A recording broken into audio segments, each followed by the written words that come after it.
Yo, what's up, people? So this is gonna be Tackle Warehouse unboxing number 2, the weekly unboxing. You know I gotta do it every week. I started doing these in video form because I normally do them on my stories on Instagram, Facebook, and other kind of stuff. So I started to do these in video format so that people can see things a little bit better, a little bit clearer.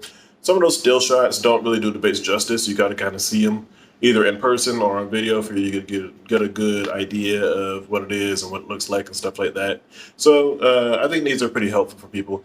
I wasn't really going to make this a thing, but for whatever reason, y'all seem to really be interested in stuff that I buy. I think that the guys that are really skilled, they like to look at things before they buy them, or they just like to just discover new things that maybe they haven't tried before. And the guys that don't really have a lot of experience or a lot of skill, I think you guys just like to, maybe you guys just see, they just kind of figure, oh, well, this dude, he catches fish like every day. I will just follow along whatever he's doing. And allow you guys to do that, and it works for you. So we got a lot smaller box. This is going to be a lot shorter than the first one.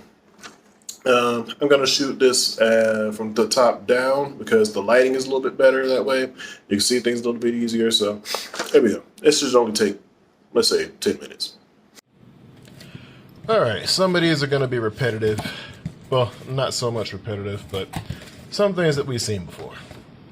First of all, starting with more grass rippers. These are by Evergreen. That's a Japanese company. They make really high quality stuff. I got a bluegill pattern again, same one as the last one. I took these and I brought them out last week. They did incredibly well. They just outfished most every other swim jig that I've used. Now these are really good. They're super high quality. They come with a hand tight skirt. They come with the perfect density of the weed guard. They have a really great hook on them. It's super sharp, very sticky.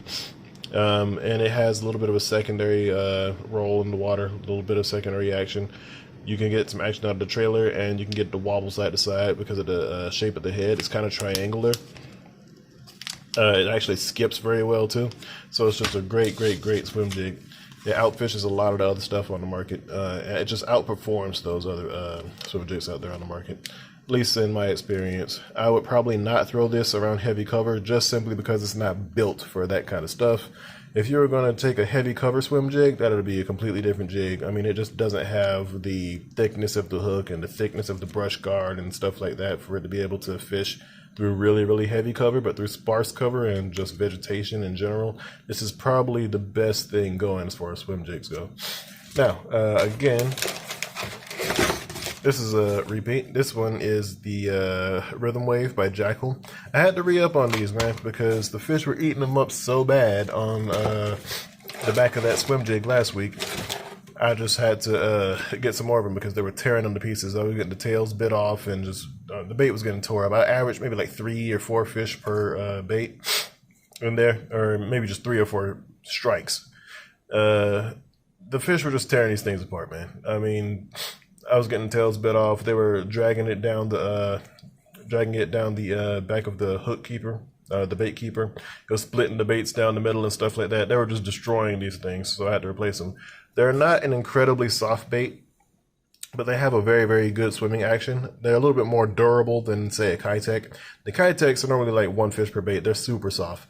These are not as soft, so they're a little bit more durable. They're also a little bit thinner than the Kitech Swing Impact Fat that everybody normally uses. It's a little bit different. I appreciate that about it.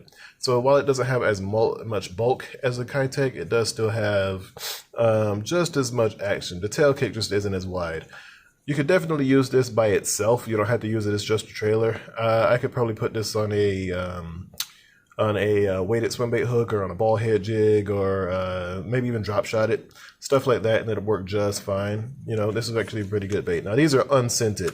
The Kitechs are scented with that strong squid scent, but these not so much so. They just smell like straight up plastic. So I would advise you to use your favorite fish attractant if you're going to use these on their own, or maybe even as a trailer, because they don't smell like anything. They just kind of smell like stank plastic. So I would definitely put something on that if you were going to throw it.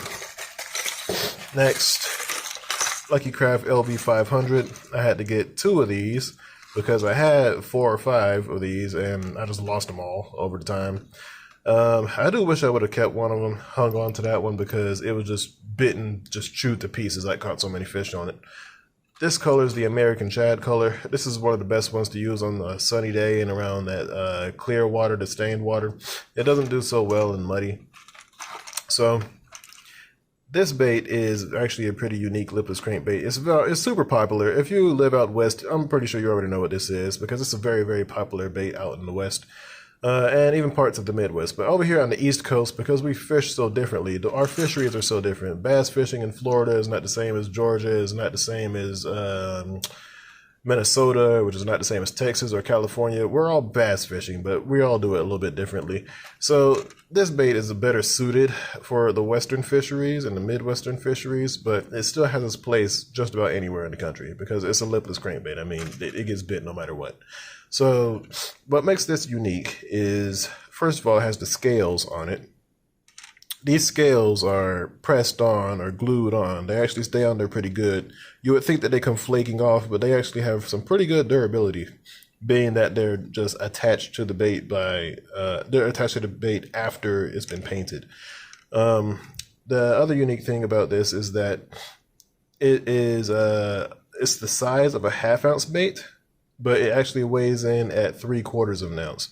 So it's a very, very heavy, very dense bait, and it just plummets down to the bottom. Unlike a lot of other lipless crankbaits, the popular thing with lipless crankbaits now is for them to flutter on the drop. This doesn't do that. It just goes nose down and just goes straight down to the bottom. I mean, it sinks very, very quickly.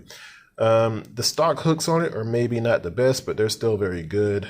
They work fine. I just wouldn't trust it around a lot of huge fish. Like if I was fishing in places where I know that there's 8, 9, 10 pounders, say around pre-spawn or maybe on a grass flat in the fall, I would probably not mess with these stock hooks. I'd probably upgrade and put on some owner hooks or some mustad hooks, something like that. But if you buy it stock for what, $16.99, these hooks are actually acceptable if you're just using some kind of like general purpose bass fishing type gear and you're not really looking for any huge fish. This bait, another thing that's a unique feature about it is that it actually has multiple BBs on the inside that are made out of different materials. So it has a really unique sound that a lot of other lipless crankbaits don't have. Most of them just have one size BB, or they're just made out of a certain material. Like some have glass rattles, some have steel, some have tungsten rattles and things like that. This one is a multi-medium bait. I think there's some brass and some glass and maybe something else in there. So it's a really unique sound. You get a bunch of different rattles at the same time. It's really, really loud. You can hear this bait in the water before you even pull it out. So that's what's unique about this bait. It has a really tight vibration, and it's a lot more intense than a lot of other lipless crankbaits have as well. If you use a really sensitive crankbait rod, you can actually feel the difference between the LV500 and a lot of the competition on the market. So, next up, the Megabass Mag Draft Freestyle. This is the 6-inch. I really want them to come out with an 8-inch. Anybody who knows me knows that I love big swim baits, and I know that this Mag Draft is my favorite one by far. At least my favorite soft bait. It's not my favorite hard bait. You know, I have a different category. I have different favorites as far as my hard baits go. Glide baits and multi-jointed baits, all that kind of stuff. I'll explain some things in another swim bait video one day. I know you guys like that kind of stuff. But the Mag Draft Freestyle, for its size, is probably one of the best soft swim baits on the market. It actually has a secondary action as well. The tail kicks, yes, but the fins on the sides actually give it a little bit of a head wobble.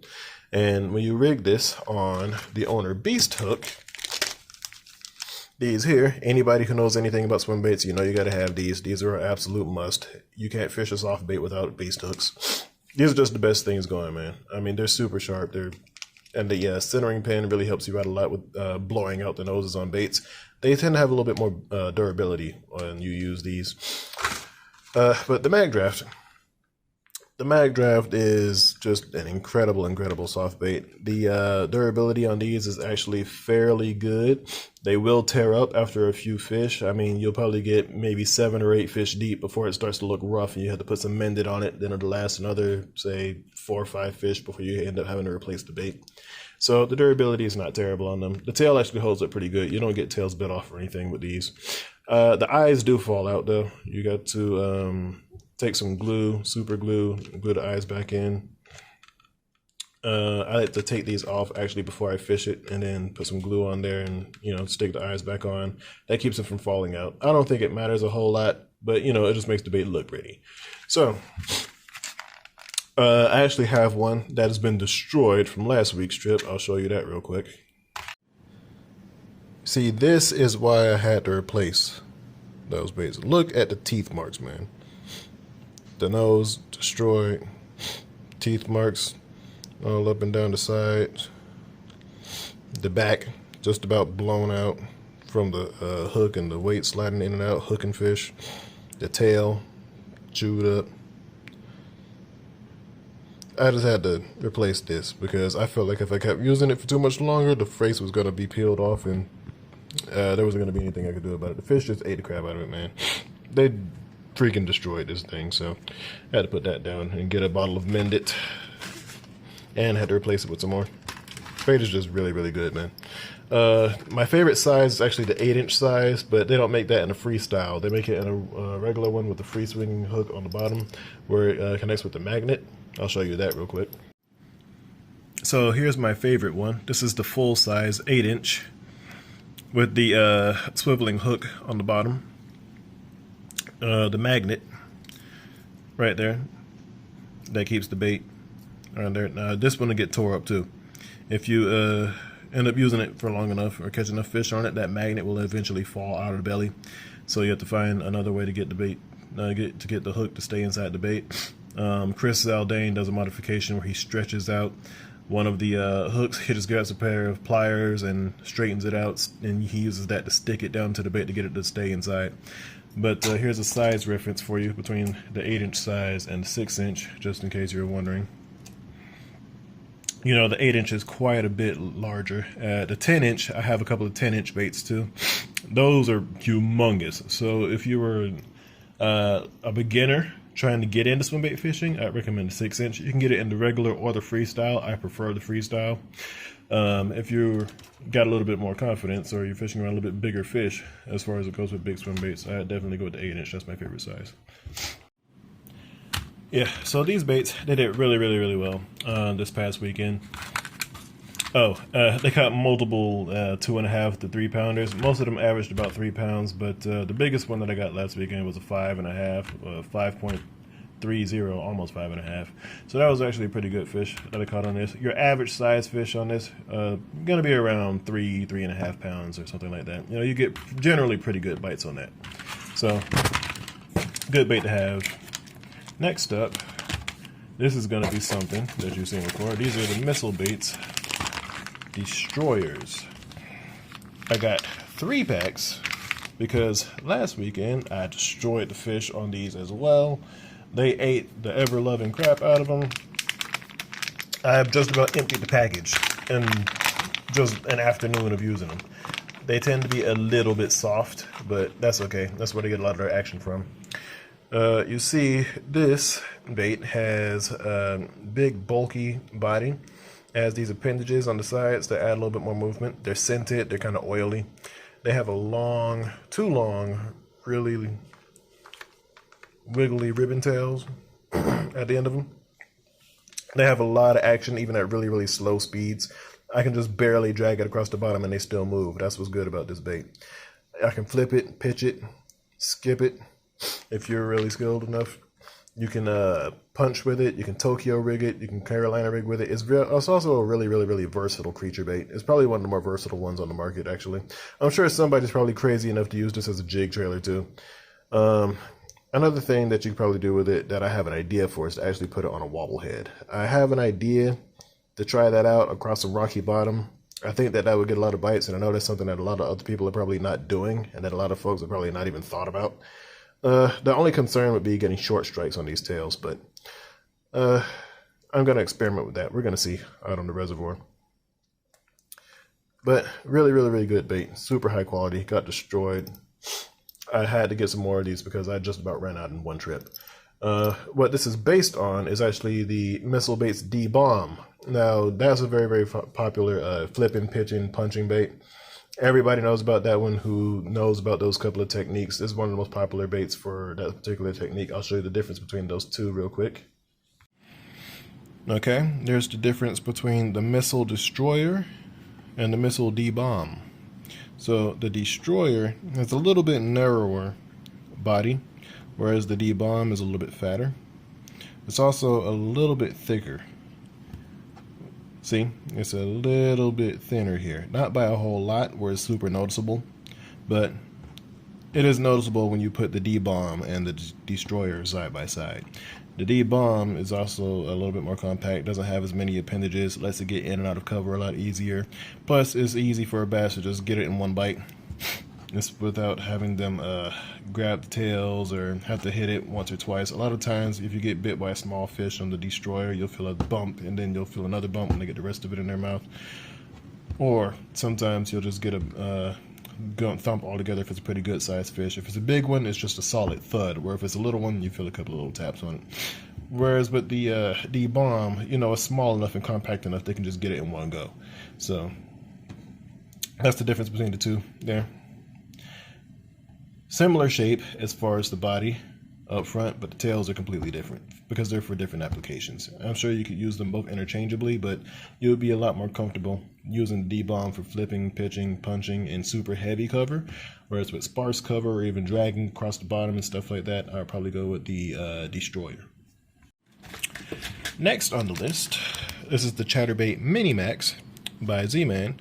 The Mini Max is a great chatterbait. It's very compact, very small. You see I got the 1/2 ounce size. I appreciate the fact that it's a 1/2 ounce, so it's pretty heavy, but it's actually not very big at all. You can catch all kinds of bass on this thing. I've caught 4-pounders on it, but I've also caught lots and lots of 1/4-pounders on it. So it's not too small where it doesn't appeal to larger fish, because it has a decent amount of size, especially when you put a pretty good sized trailer on it, and it has enough action and enough vibration to still make it noticeable. So if bass are feeding on relatively small forage, even the big ones in there will eat it. You know, if you're on a threadfin shad lake or something like that, or if you're fishing in a pond where there's a lot of bluegills and stuff like that, as you'll see in one of these videos that I'm dropping this week, I was using one of these and it worked really well. The unique thing about this is that it comes with a proper hook, and it comes with a direct blade to head attachment. These normally start the fastest. Chatterbaits that have the blade directly to the head, they start up just about as soon as you can turn the handle. You might have to rip it once and to be able to feel it vibrate. You have to rip it and then start your retrieve, but normally you can just cast out and start reeling, and you'll start to feel the vibration right away. Whereas the ones that have a split ring attachment, you know, it takes a while for them to catch up. It has a really good hook on it though. It's very stout, very sharp, very strong, kind of a thick hook. It's not super thick to the point where you're gonna have to hammer the hook home to be able to hook fish. It's kind of a medium wire gauge, even though it looks very thick on camera. But that hook won't bend, it won't break. It's not gonna fail on you when you catch a pretty big fish, even though this is a relatively small bait. That's what I like about this thing. They're a little bit expensive for what they are, but they're worth every dime to me. I've bought a bunch of them at this point, 5 or 6 of them now, and they're very worth every bit of the money. I think they do actually have a wire-tied skirt, which is also very good. You know, whenever you go bass fishing with chatterbaits and spinnerbaits now, or even jigs, it seems like they get a little bit too hot. You leave them in the sun a little bit, that little rubber band that holds the skirt on comes apart, it melts in the sun, and then it breaks on you, or they dry rot and they fall off. You don't have to worry about that with this. The skirt is going to last on here for as long as the bait does. So this is one of the really good chatterbait options for all you guys that are just learning to use a chatterbait, or if you're fishing around smaller bait fish, or if you happen to be using this in certain places such as ponds or little creeks and stuff like that, where a full-size bait might be too much. This little downsized version is a great option. Next, we have alloy weights. These alloy weights are something that I've been experimenting with over the past year. I actually really like them. You know, I bought a couple packs of these at this point. They're cheap, they're effective, they don't fish like lead weights. They're actually alloy, meaning that they're made with a combination of things. These actually, they don't fish quite like tungsten, but they're a step up from lead. You know, you use regular lead weights, you can feel the bottom fairly well, and they can telegraph bites and stuff back to you fairly well, you know, if you're a trained fisherman and you've got the muscle memory and stuff like that, and if you can kind of if you got the experience, you know. But these, the ally weights, they're a little bit more sensitive than standard lead. They're not as sensitive as, say, tungsten, but they do telegraph the bottom back to you and telegraph bites back to you a little bit better. So I like to have these on me. I buy the 3/8 ounce size and the 1/4 ounce size for Texas rigging. If I'm going to go 1/2 ounce or bigger, I normally just go straight up to tungsten. And if I'm going to go smaller, I normally go with lead. But these are actually very, very, very good for the money. They don't chip, they don't break, they don't come apart on you, even though they're pretty cheap. So I appreciate those. I've been using those over my lead weights lately. Lastly, we've got Decoy egg snaps. I use these for hard baits exclusively, mostly my big swim baits and deep crankbaits. I don't use them on jerk baits. I don't use them on lipless crankbaits much. But on standard crankbaits, these are very, very good. My standard medium divers, some shallow divers, deep divers, they work well on big swim baits like glide baits. They work well on certain top waters like, say, wake baits or spooks. These are really, really good. They're small, they're strong, they're sharp. I mean, not sharp. They're small, they're strong, they don't bend out on you. That design that they're made with, that egg snap design, it does not get compromised easily. If you were to use a regular snap or a snap swivel like I see everybody using all the time, those things fail on you a lot. These do not because of their shape. Now, it's not very big either. This is the size 4. I use these for deep cranks, and I use these for some of my big swim baits in the 6-inch, 7-inch range. Some of them 8-inch range sometimes. But it's a 90-pound strength. You know, even for it being that as little as it is, it's still very, very strong. That's it for this unboxing. I do have some other videos coming down the line. There's some actual fishing footage from this past weekend that I took for you guys. There's going to be a pond fishing video. I'm going to explain a lot of different techniques and things you can do whenever you're fishing ponds for bass. Then I've got some reservoir techniques. I'm going to break things down. Probably, I'm not sure yet whether I want to break it down and discuss things being grass reservoirs versus, say, reservoirs that have a lot of rock and clear water because they fish differently. I may just do like a general reservoir fishing video and put some of that footage in there. I also owe you guys an explanation of some of the things that went down in Florida still. When I went on my birthday trip, there was all kinds of footage. There was all kinds of footage of tarpon and catching giant button snapper on top water and all kinds of crazy stuff like that. But the problem with that was that the film didn't quite come out right because for some reason, every time I hand somebody the camera and want to let them film for me, the camera gets put all kinds of different ways. I'm being filmed upside down and sideways and all kind of mess like that, so I couldn't make a video out of that. But well, I'll salvage what I can and put it in a video for you guys to watch. So until then, hang tight. I'll see you next time.